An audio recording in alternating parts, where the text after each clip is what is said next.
पावन भूमि पर उपस्थित सभी मातृशक्ति, सभी पितृशक्ति को सेवा जोहार करता हूं। मंच पर उपस्थित हमारे मार्गदर्शक मुठवाल वेहवाल केपी प्रधान सर, इनके चरणों को स्पर्श करता हूं। हमारे काका प्रकाश जी सलामे, इनको भी सेवा जोहार करता हूं। और मंच पर बैठे हुए सभी, और विशेष करके यशवंत जी कंबाली, इनका भी सेवा जोहार करता हूं, क्योंकि उनकी वजह से मुझे यहाँ पर आप सबके सामने बोलने का मौका मिला।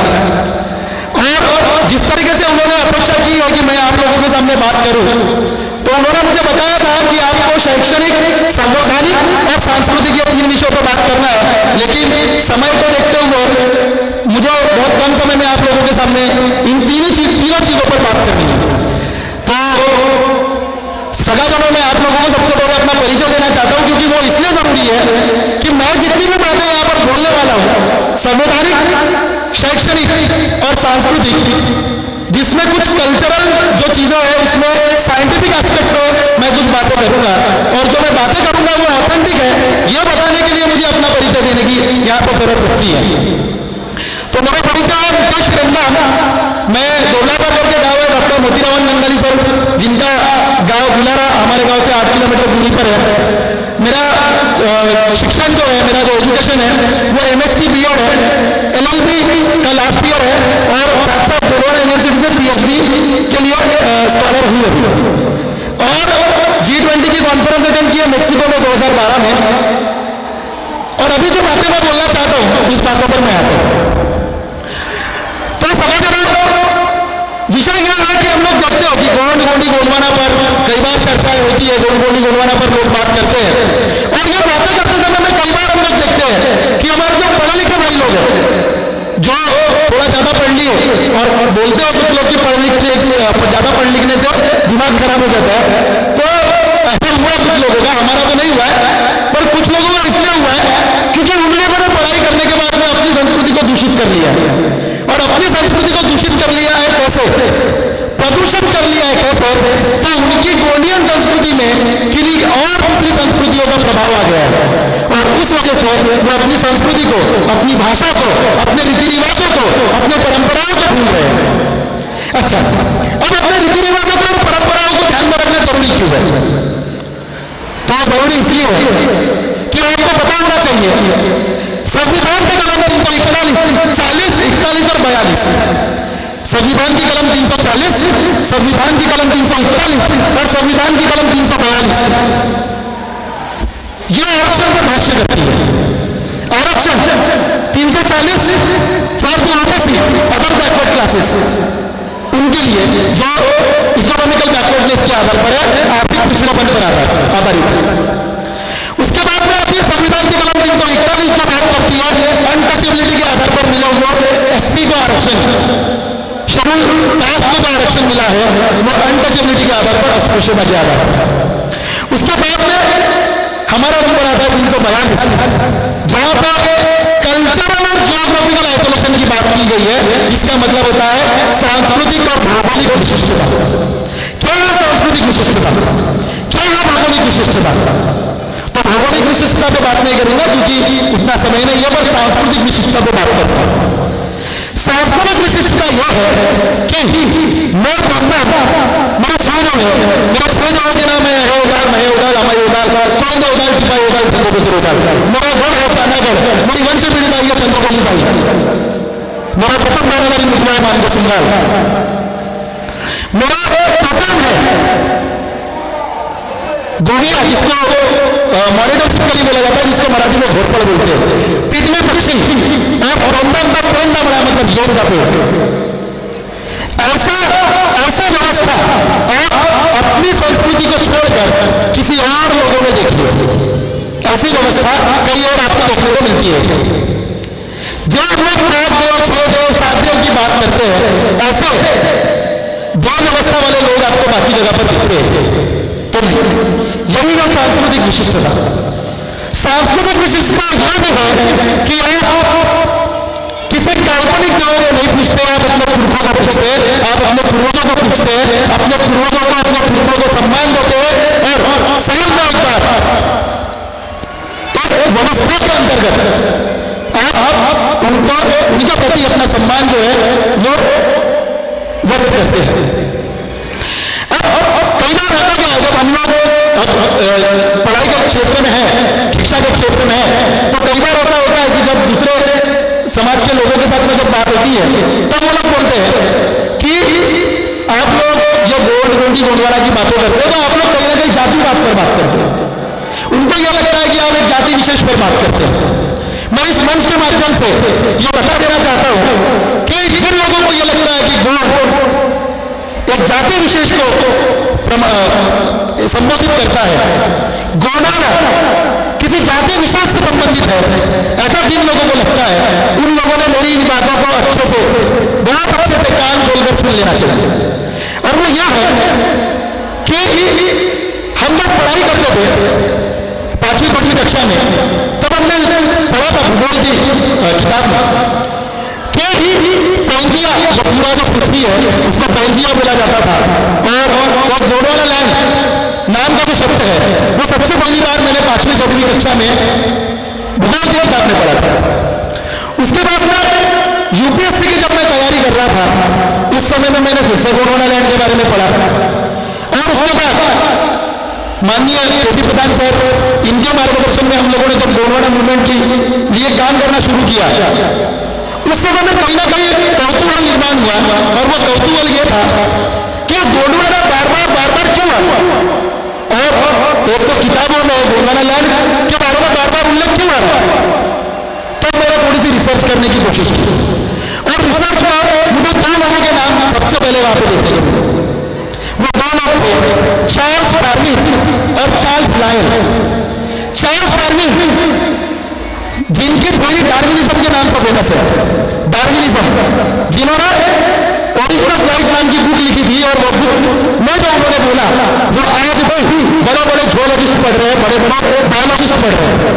और दूसरे चार्ल्स लायन, जो जिनका नाम जियोलॉजी के क्षेत्र में बहुत बड़ा है, जियोलॉजिस्ट है, और चार्ल्स डार्विन और चार्ल्स लायन के दोनों एक दूसरे से बहुत अच्छे कनेक्टेड थे, और दोनों एक दूसरे से पत्र व्यवहार किया करते थे। तो पत्र व्यवहार में उनके मैंने जब पढ़ा तो उनके पत्र व्यवहार में मुझे एक चीज और पढ़ने को मिली, वो ये थी कि चार्ल्स डार्विन और चार्ल्स लायन ने अपने पत्रों में एरिस्टोटल की एक थ्योरी के बारे में बात की थी। सर एरिस्टोटल को अरस्तु भी बोला जाता है, और बहुत बड़े दार्शनिक थे, बहुत बड़े, एक तरीके से उनका नाम जो है वो अलग अलग क्षेत्रों में लिया जाता है, बायोलॉजी में भी लिया जाता है, जीव शास्त्र में, उसके साथ साथ हम लोग देखेंगे इतिहास में, दर्शन शास्त्र में, इन सब चीजों में इनका नाम लिया जाता है। इन्होंने क्या बोला था, तो इन्होंने ये बोला था, आज जहां पर पानी है वहां कभी जमीन थी, और आज जहां पर जमीन है वहां कभी पानी था। ठीक है, इसका मतलब क्या हुआ, इससे होता क्या है, इससे होता बहुत कुछ है। देखो कई बार क्या होता है ना, कुछ चीजें जब होनी होती है ना, तो बराबर उन चीजों को कनेक्ट कर देता है, और हुआ वही। जब यह थ्योरी चार्ल्स डार्विन ने चार्ल्स लायल के पत्रों में पढ़ी, और जब चार्ल्स डार्विन पूरी दुनिया को घूमने के लिए निकले ओरिजिन ऑफ स्पीशीज के बारे में खोज करने के लिए, कि इस पृथ्वी पर जो जीव है, इन जीवों की उत्पत्ति कैसे हुई, इन जीवों की उत्पत्ति का सिद्धांत क्या है, तब वहां के वो जो नाविक था, जहाज का जो कप्तान था, वो कप्तान ने ऐसे ही चार्ल्स डार्विन को एक किताब भेंट कर दी, और उस किताब का नाम था principle of geology. Principle of geology में क्या लिखा था, प्रिंसिपल ऑफ जियोलॉजी में यह लिखा था कि the whole earth is called as Pangaea, इस पूरी पृथ्वी को पेंजिया बोलेंगे, और इसके जो 2 पार्ट हुए, ये 2 पार्ट में से गोंडवाना लैंड और लॉरेशिया को अलग करता था, तो किस नाम का समुद्र। ठीक है, फिर क्या, फिर एक और चीज थी, अफ्रीका में मादागास्कर नाम का एक आइलैंड है, मादागास्कर आइलैंड में लीमर, बंदर की तरह की सस्तन प्राणी की एक प्रजाति है जिसको लीमर बोलते हैं, ये मादागास्कर में पाई जाती है, वो प्रजाति। और अफ्रीका में मादागास्कर आता है, बावजूद इसके अफ्रीका के किसी और जंगल में, किसी और जगह पे वो प्रजाति नहीं देखने को मिलती, सिर्फ मादागास्कर में देखने को मिलती। फिर ये कैसा, फिर फिलिप ल्यूटलिस कैल्डर नाम का एक व्यक्ति था जो उसे रिसर्च कर रहा था, और रिसर्च में उसने क्या देखा, उसने ये देखा कि वो प्रजाति जो मादागास्कर में और वो मादागास्कर जो अफ्रीका में है, वहां पे पाई जाने वाली लीमर की प्रजाति इंडिया में मिलती है। कनेक्शन देखिए, जो अफ्रीका के किसी और कॉन्टिनेंट, किसी और जगह पे नहीं मिली, वो प्रजाति आपको इंडिया में मिल रही है। इसका मतलब क्या? तो बायोलॉजिकली यह प्रूफ होता है कि Madagascar was a part of India. Madagascar जो है वो इंडिया का एक पार्ट था। ठीक है, ये भी एक चीज मान ली। इसके बाद और क्या? इसके बाद और सन 1848 में ऑस्ट्रिया में एक क्रांति, और उस क्रांति में एडवर्ड स्वेस नाम का एक व्यक्ति है, उसको जेल में डाल दिया। ठीक है, 1851 में यह बंदा छूटता है, और यह बंदा छूटने के बाद में आल्प्स पर्वत जो है अमेरिका में, उस पर खोज करता है।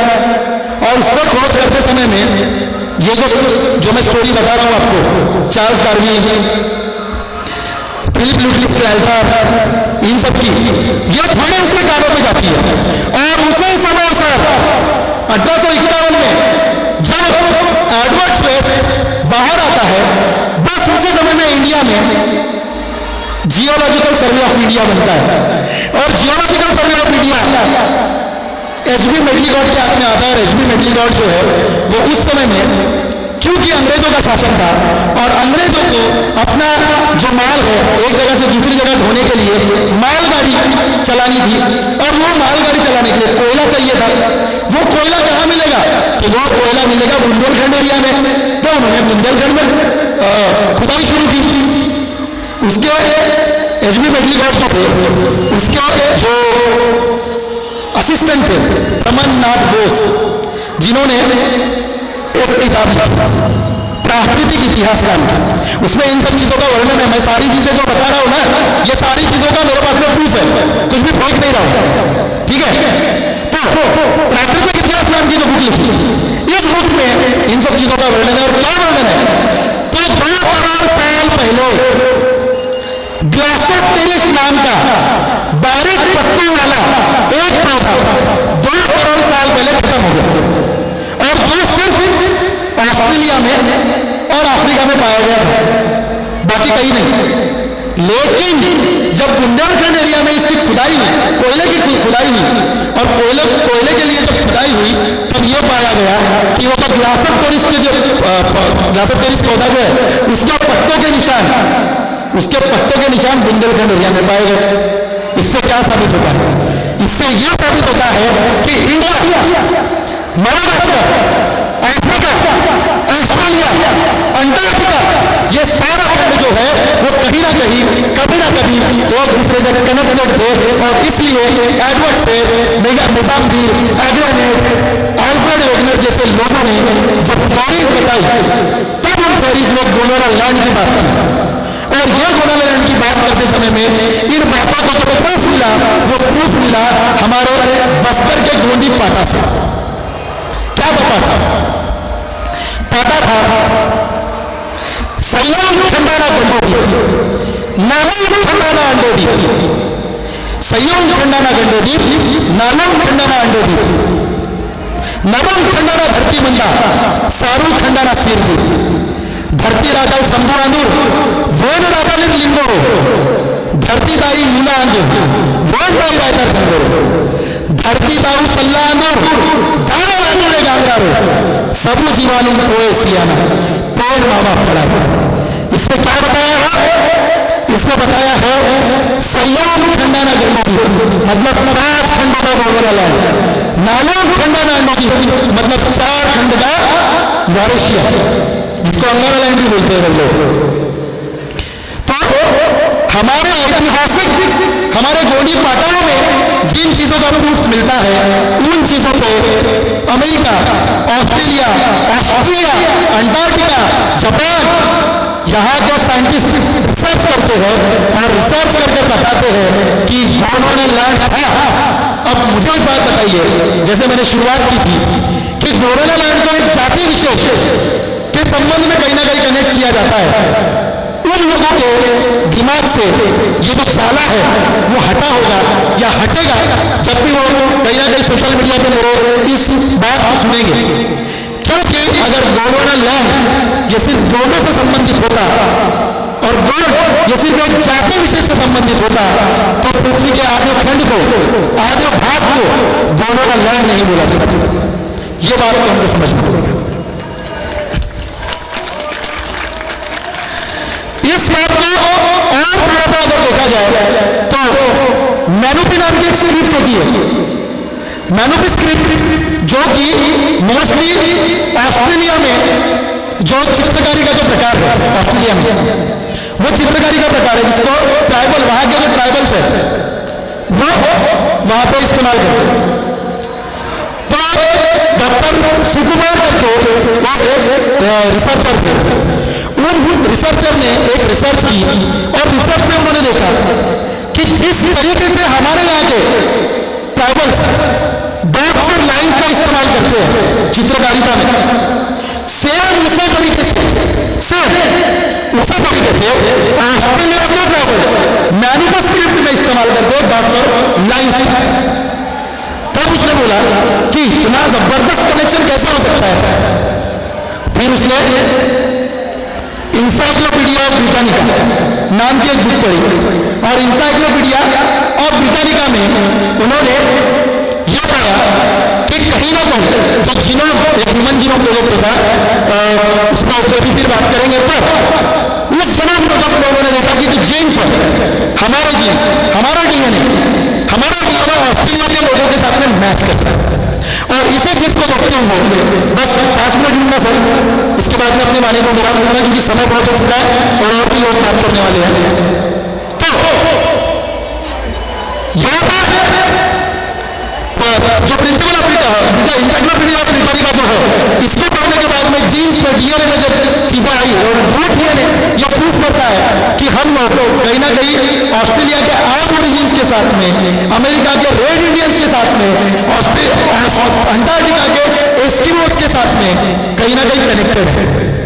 अब कई बार, बस ये आखिरी बात बोलता हूं सर, कई बार हमारे यहाँ पे इंडिया इस शब्द पे कई बार चर्चा होती है और अभी आप लोगों ने देखा था कि कुछ दिनों पहले मोदी जी इंडिया और भारत ये दो विषयों पर डिबेट कर रहे थे। मैं वो राजनीतिक विषय पे नहीं कहूंगा, पर मैं उस इंडिया शब्द पे बात करना चाहता हूं।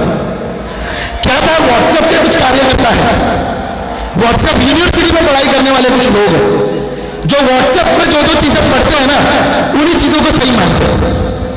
और क्या था, एक चीज बहुत वायरल हुई थी और वायरल में क्या था, वायरल में उन्होंने इंडिया इस शब्द का लॉन्ग फॉर्म बताना मतलब शुरू कर दिया था। और लॉन्ग फॉर्म क्या बता रहे थे, लॉन्ग फॉर्म बता रहे थे आई मतलब इंडिपेंडेंट, एन मतलब नेशन, डी मतलब डिक्लेयर, आई मतलब पिंक और ए मतलब अगस्त। तो इंडिया का मतलब बता रहे थे इंडिपेंडेंट नेशन डिक्लेयर्ड इन अगस्त। तो ऐसे व्हाट्सएप के कार्यकर्ताओं को, ऐसे व्हाट्सएप वीरों को मैंने उस समय में कुछ विषयों पे, कुछ तथ्यों पे घोरा था, वही बात यहाँ पे बोलना चाहता हूँ। और ये है कि अगर ऐसा होता तो 1757 में जो प्लासी की लड़ाई हुई थी, वो प्लासी की लड़ाई में इंग्लिश ईस्ट इंडिया कंपनी और वहां उस समय में जो लोग थे उन लोगों के बीच में लड़ाई हुई। तो वहां पर इंग्लिश ईस्ट इंडिया यह शब्द आया, वो कहां से आया? तब तो इंडिया ना गुलाम था और ना ही ऐसा कोई विषय था कि जो आप लोग इंडिया का इतना बड़ा लॉन्ग फॉर्म बता रहे। लेकिन मैं आप लोगों से एक सवाल पूछना चाहता हूं। आप लोगों को यह पता होगा कि अमेरिका के जो ट्राइबल्स है, अमेरिका के जो मूल निवासी है, उन लोगों को रेड इंडियन बोला जाता है। क्या बोला जाता है? Red Indian. रेड का मतलब क्या होता है? लाल। और इंडियन का मतलब क्या होता है?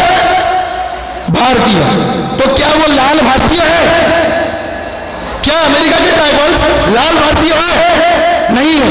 तो इसका मतलब सिंपली यह है कि इंडिया यह शब्द हमारे लिए, हमारे इंडिजिनस लोगों के लिए दिया हुआ शब्द था। इंडिजिनस लोगों का देश करके ये इंडिया है। कोई independent nation declare in August नहीं है या किसी राजनीति का कोई मुद्दा नहीं है, पर हाँ वो लोग जो इस देश की, हमारी इंडस वैली सिविलाइजेशन की ऐतिहासिक धरोहर को, आर्कियोलॉजिकल धरोहर को कहीं ना कहीं मिटाने की कोशिश कर रहे हैं, जो मिटाना चाहते हैं वो लोग एक षड्यंत्र रच रहा है, और उस षड्यंत्र के लिए हम लोगों को इंडिया और भारत के बीच में कहीं ना कहीं फंसाया जा रहा है। और हम लोग मुख्य विषय को छोड़कर इन्हीं सब चीजों में उलझे। और एक चीज वो ये कि इंडिया इस शब्द के वजह से ही, जब अमेरिका की एक कंपनी ने 1900 से 1950 के बीच जब पेटेंट के ऊपर में बात की है, पेटेंट जब आ रहे थे उस समय में महुआ और नीम इन दोनों पे पेटेंट लेने के लिए उन्होंने अप्लाई किया था, और इंडियन गवर्नमेंट ने उसको चैलेंज किया था इस आधार पे कि महुआ जो है वो हमारे यहाँ पे हमारे लोग उसकी पूजा करते हैं, हमारे ट्राइबल्स उसकी पूजा करते हैं। दूसरा कड़ूरी, इसकी भी पूजा हमारे लोग करते हैं। और उसका साइंटिफिक नेम की अगर बात करें तो मधुका इंडिका महुआ का नाम है, और एथेडिरप्टा इंडिका कड़ूरी का नाम है।